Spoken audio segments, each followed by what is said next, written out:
enjoy bluegrass music. Not kissed a girl in a romantic way. We heard gunshots in our neighborhood.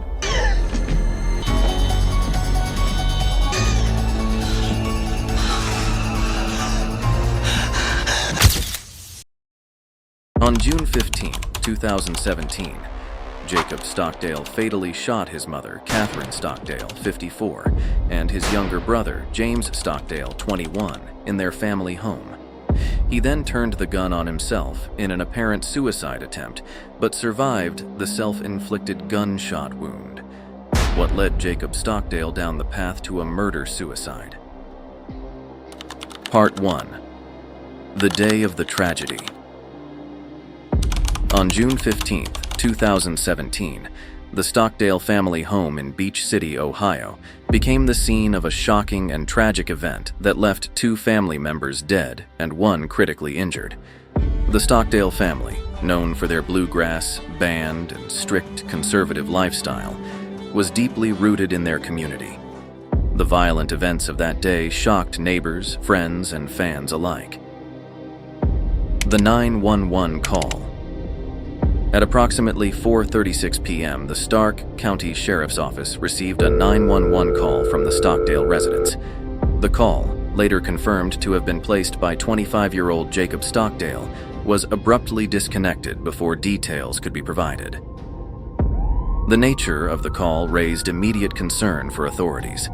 Officers were dispatched to the rural property for a welfare check. The family's home was located in a quiet area, reflecting their simple, traditional way of life. Known for avoiding modern distractions, the Stockdales emphasized family values and creativity, which were showcased through their performances as the Stockdale Family Band. Police arrival and gunshot heard. When deputies arrived at the property, the situation escalated quickly. As officers approached the residence, they heard a single gunshot from inside the home.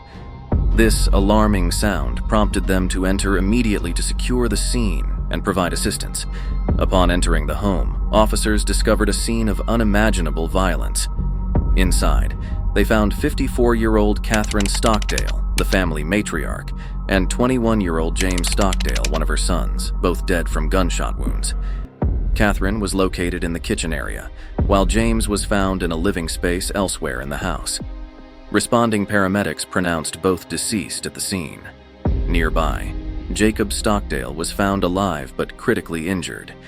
He had sustained a self-inflicted gunshot wound to the head, an apparent attempt to end his own life after the shootings. Despite the severity of his injuries, Jacob was still breathing, prompting officers to immediately call for emergency medical services. Emergency medical response. Emergency medical teams arrived promptly and provided initial care to Jacob at the scene. Due to the critical nature of his injuries, he was quickly transported to a local hospital before being airlifted to Cleveland's Metro Health Medical Center for emergency surgery. The gunshot wound to Jacob's head required extensive medical intervention, and he remained in critical condition for several weeks following the incident. Part 2. Background. The Stockdale family, known for their bluegrass music and appearance on the reality show Wife Swap, were a close-knit unit deeply rooted in their faith and traditional values.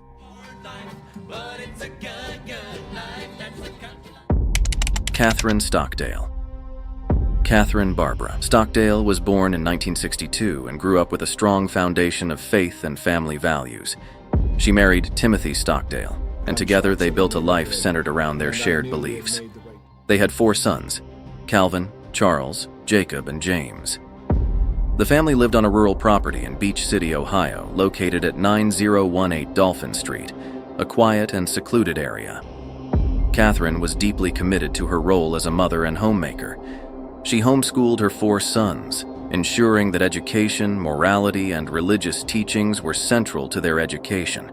Just because the job is done does not mean it's necessarily done in the right way. The boys pay 20 tokens to listen to a radio show. Catherine's approach to parenting was strict but loving, emphasizing discipline, hard work, and an appreciation for music. Catherine was also the driving force behind the Stockdale Family Band, a bluegrass group that featured all 4 sons and became well known in Ohio and beyond. The family band regularly performed at festivals, local events, and church gatherings. Catherine took on the role of manager, organizing performances, coordinating travel, and ensuring that her sons were always prepared for their shows. Friends and neighbors described Catherine as kind, compassionate, and deeply involved in her sons' lives. A neighbor, Linda Harper, recalled that Catherine was a loving mother who lived for her family and their shared passion for music. Her dedication extended beyond the home, as she was an active member of their local church community. James Stockdale. James Stockdale, the youngest of the 4 Stockdale brothers, was born on October 18, 1995. Known for his infectious smile and warm personality, James brought joy to everyone who knew him. He played the bass in the Stockdale Family Band. James was often described as the heart of the family band. His passion for music and natural talent were evident during performances, where he engaged audiences with his energy and charisma. Friends remembered James as a joyful and positive young man who had a bright future ahead of him. James was deeply connected to his family and shared his mother's values of hard work and faith. He was homeschooled by Catherine, which allowed him to focus on music while also excelling in his academic studies. Outside of the band, James enjoyed spending time outdoors, particularly on the family's rural property. He loved fishing in the nearby creek, hiking, and working on small projects around the house. James was looking forward to continuing his passion for music and exploring opportunities within the bluegrass community. The family dynamic and lifestyle. The Stockdales' lives revolved around their faith, music, and family traditions. The family followed a strict set of rules designed to shield them from outside influences. Catherine and her husband Timothy limited their sons' exposure to modern technology and pop culture, focusing instead on nurturing their faith and talents. Each member of the Stockdale family had a role within their dynamic. Calvin Stockdale, eldest son, the fiddle player and a talented musician who pursued music professionally. Charles Stockdale, second eldest, a multi-instrumentalist who often served as the band's banjo player. Jacob Stockdale, third son, played the fiddle and was known for his reserved personality. James Stockdale, youngest, the bassist and the family's ray of sunshine. Despite their structured lifestyle, the family's bond was evident to those who knew them. They spent countless hours rehearsing together, traveling for performances, and supporting one another in their individual pursuits. Community impact and reaction. The murders of Catherine and James shocked the Beach City community, where the Stockdales were well regarded. The family's bluegrass performances had brought joy to many, and their reputation as a devout, hard-working family made the tragedy all the more incomprehensible. Neighbors struggled to reconcile the horrific events with the image of the Stockdales as a harmonious, loving family. The local church held a candlelight vigil in memory of Catherine and James, drawing hundreds of attendees who shared their memories and grief. Part 3. The Investigation. The investigation into the Stockdale family murders began immediately after law enforcement responded to the 911 call made on June 15, 2017. At approximately 4:36 p.m., the Stark County Sheriff's Department received the call, which was abruptly disconnected. Officers were dispatched to the Stockdale home in Beach City, Ohio, a rural property located on 9018 Dolphin Street Southwest. Upon arrival, officers heard a single gunshot from inside the house, heightening the urgency of the situation. When deputies entered the home, they were met with a gruesome scene. Catherine Stockdale, 54, was found in the kitchen, lying in a pool of blood from fatal gunshot wounds. Blood evidence and the position of her body suggested that she had been shot at close range with a shotgun. In another part of the house, near the living area, officers found the body of James Stockdale, 21, who had also been fatally shot. His body position and surrounding evidence indicated that he may have been trying to flee when he was shot. Nearby, the officers discovered Jacob Stockdale, 25, who was critically injured from a self-inflicted gunshot wound to the head. A shotgun was found near Jacob, identified as the weapon used in the crime. The shotgun, legally owned by the family, was the central piece of evidence. Investigators noted that it had been fired multiple times, with spent shell casings matching the ammunition used in the killings.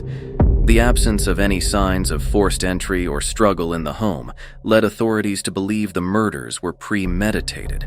Blood spatter analysis confirmed the sequence of events. Catherine was likely the first victim, followed by James, and then Jacob's attempted suicide. Police began interviewing family members and neighbors to gather context about the Stockdale family dynamics. Calvin and Charles Stockdale, the two surviving brothers, were not present at the time of the incident. They described their childhood as being in a strict, religious household and expressed shock over Jacob's actions. Friends and neighbors spoke about the family's highly disciplined lifestyle, which included homeschooling, moral teachings, and limited external influences. Many noted that Jacob had always been quiet and reserved, but had shown no outward signs of violence or instability. The investigation quickly focused on Jacob as the sole perpetrator of the crime. Detectives pieced together his actions on the day of the murders and explored possible motives. Although the family's strict lifestyle was considered a contributing factor to Jacob's mental state, there were no clear indications of abuse or mistreatment. Despite extensive efforts, authorities were unable to uncover a definitive motive for the killings.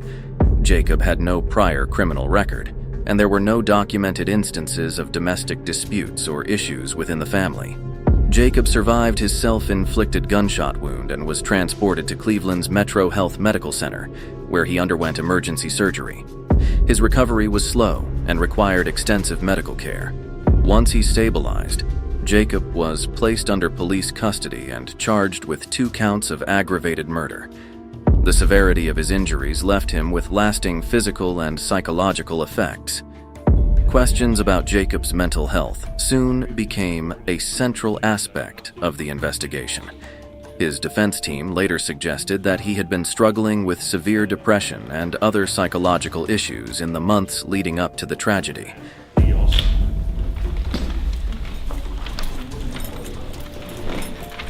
However, no formal medical records or evidence of prior treatment were found. Investigators examined whether the family's rigid lifestyle may have contributed to Jacob's mental decline, but this theory remained speculative. As the investigation progressed, the Stark County Sheriff's Department meticulously reconstructed the events of June 15th. Blood evidence, witness interviews, and the timing of the 911 call provided a clear timeline of the crime. Despite their thorough efforts, law enforcement was unable to fully explain what led Jacob to commit such an unthinkable act. Part 4. The Trial. The trial of Jacob Stockdale for the murders of his mother, Catherine Stockdale, and brother, James Stockdale, was a complex legal process that unfolded over several years. The case faced numerous delays, largely due to Jacob's severe injuries and subsequent recovery after the self-inflicted gunshot wound to his head. The trial became a focal point for understanding the tragic events of June 15, 2017, and determining Jacob's level of responsibility for the crime. Initial proceedings. Jacob Stockdale was formally charged with 2 counts of aggravated murder and a firearm specification shortly after his recovery. The case was prosecuted in the Stark County Common Pleas Court in Ohio. Due to Jacob's critical medical condition following the incident, the proceedings were postponed for months as he underwent surgery, rehabilitation, and psychological evaluations. When Jacob was finally able to appear in court, his attorneys entered a plea of not guilty by reason of insanity, NGRI. This plea necessitated a series of evaluations to determine his mental competence at the time of the crime and his ability to stand trial. A court-appointed forensic psychiatrist conducted multiple assessments, the results of which became pivotal in the case. The defense's arguments. Having had a chance to review the previous report issued by Psychodiagnostic, I am also going to be filing the not guilty by reason of insanity plea. And ask the Jacob's court to legal further team, evaluate led by attorney James Burden, argued that Jacob suffered from severe psychological distress and was not in control of his actions on the day of the murders. They presented evidence suggesting that Jacob had been dealing with untreated mental health issues, including depression and possible psychosis.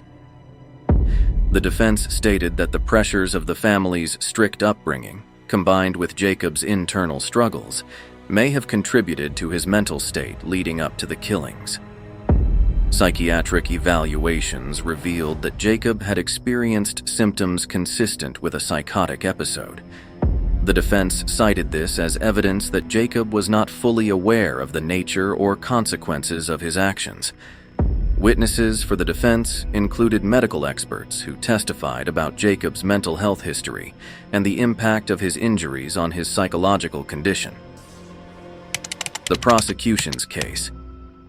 The prosecution, led by Assistant Stark County Prosecutor Fred Scott, rejected the insanity defense and argued that the murders were premeditated acts. They emphasized several key pieces of evidence. The firearm. Jacob had used the family's shotgun, which he retrieved and loaded before the murders. Prosecutors argued that this demonstrated intent and planning. Sequence of events. The timeline reconstructed from the 911 call, blood evidence, and the positions of the victims showed no signs of a struggle, suggesting that Jacob had complete control during the crime. Behavior after the murders. Jacob's attempt to take his own life with the shotgun after the killings, while tragic, was presented by the prosecution as an indication of his awareness of his actions and their gravity.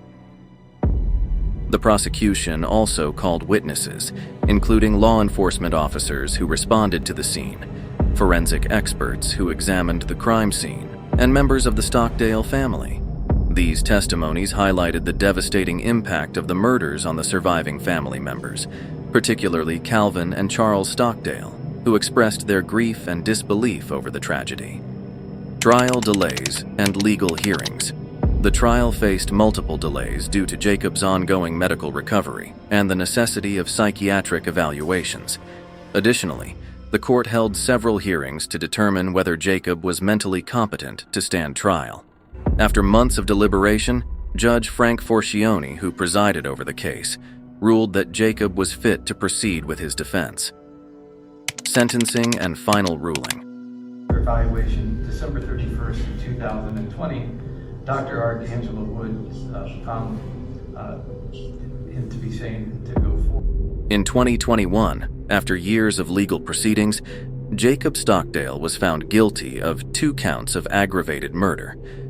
Judge Forcione sentenced Jacob to 30 years to life in prison, with eligibility for parole after serving the minimum sentence. During sentencing, the court acknowledged Jacob's mental health struggles but emphasized that the severity of the crime necessitated accountability. Judge Forcione remarked during the sentencing, "This court recognizes the complexities of mental illness and the role it played in this case, but the lives taken and the profound loss to the Stockdale family demand justice. The community has suffered a great tragedy, and today's ruling seeks to provide closure." Jacob Stockdale did not make a formal statement during sentencing. However, his attorneys reiterated his regret and the ongoing impact of his mental health on his understanding of the events. Aftermath and reactions. The ruling brought mixed emotions to the community and surviving family members. Calvin and Charles Stockdale, Jacob's older brothers, issued a public statement expressing their continued grief for the loss of their mother and brother, while calling for greater awareness of mental health issues. In a press release following the sentencing, Calvin stated, "Our family has endured unimaginable pain. We continue to mourn the loss of Mom and James every day. While we may never fully understand Jacob's actions, we hope that this case sheds light on the importance of addressing mental health struggles before they lead to tragedy. The case highlighted ongoing discussions about the intersection of mental health and the criminal justice system. While Jacob's conviction provided legal closure, the underlying questions about his mental state and the pressures he faced remain topics of debate. Jacob is currently serving his sentence in an Ohio correctional facility. Part 5. Impact and Public Reaction. Following the tragic events involving the Stockdale family, several key developments and reactions emerged. Family statements. Calvin Stockdale, the eldest brother, publicly expressed his grief over the loss of his mother, Catherine, and brother, James. In a statement, he described James as a catalyst of family fun and highlighted his musical talents and love for dancing. Calvin also remembered his mother, Catherine, as someone with a strong love of learning, who was passionate about her Christian faith, natural health, and organic farming. Community responses. The Stockdale family was well known in their community for their bluegrass music and devout lifestyle.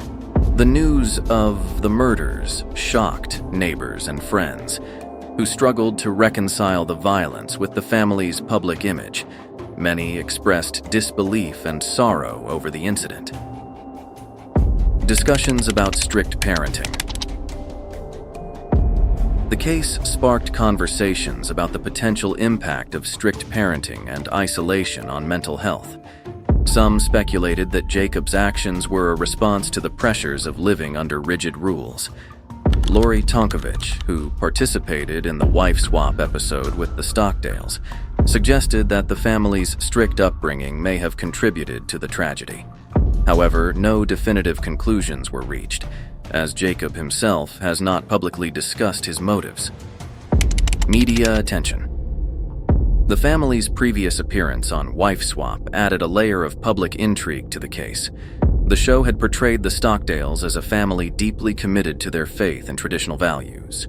Viewers revisited the episode, analyzing whether the family's strict lifestyle played a role in the tragedy. Media outlets extensively covered the case, exploring various aspects of the family's background and the events leading up to the incident. Conclusion. The Jacob Stockdale case is a tragic story of a family shattered by violence. The deaths of Catherine and James Stockdale deeply affected their loved ones and the community in Beach City, Ohio. While Jacob's mental health and strict upbringing were discussed as possible causes, the full reasons for his actions are still unknown.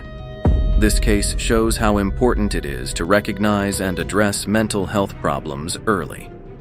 If you are struggling with mental health issues, please seek the help of professionals. They are here for you. Our thoughts are with the Stockdale family as they cope with this difficult loss.